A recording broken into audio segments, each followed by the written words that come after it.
Hi everybody, it's Kelly here from Crafting a Cuppa, and today I'm going to share with you a quick little tip on how to get rid of these annoying gaps that you can get when you're working a row of double crochets.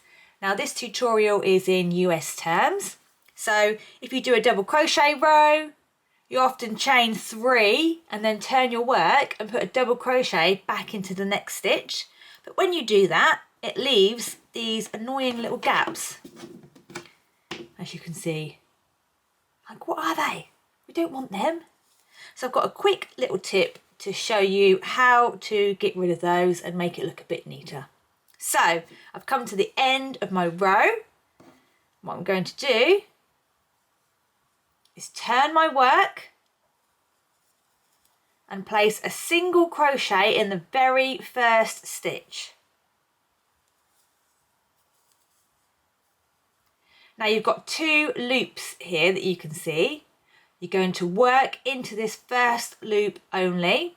So I put my finger on my loop on my hook just to keep it in place and come back into the very first loop only, yarn over and pull through the first loop on the hook.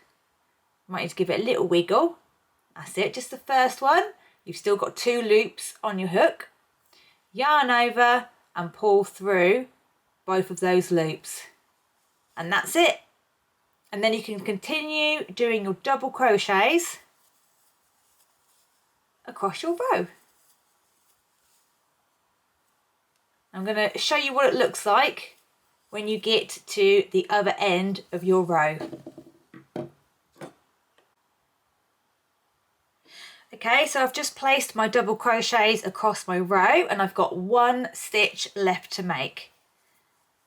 So this is the little thing that we did on the other end. When you're making it and working your row, it does look a little slanted at this end, but as soon as you work back into it, it straightens itself up again. So coming to back to this end, we're going to twist this stitch that you've just done, and you will see a V stitch, although my yarn's a bit fluffy. Obviously it's a bit fluffy right there, it would have to be, wouldn't it? But you can see 2 loops basically. It just looks like a normal stitch, but I find if you just twist it towards you, you can see it better. It's just going to yarn over and go through those top 2 loops, and that's it. Now I can't get it in there. It's always the way, isn't it? There it goes. And then do your double crochet. And that's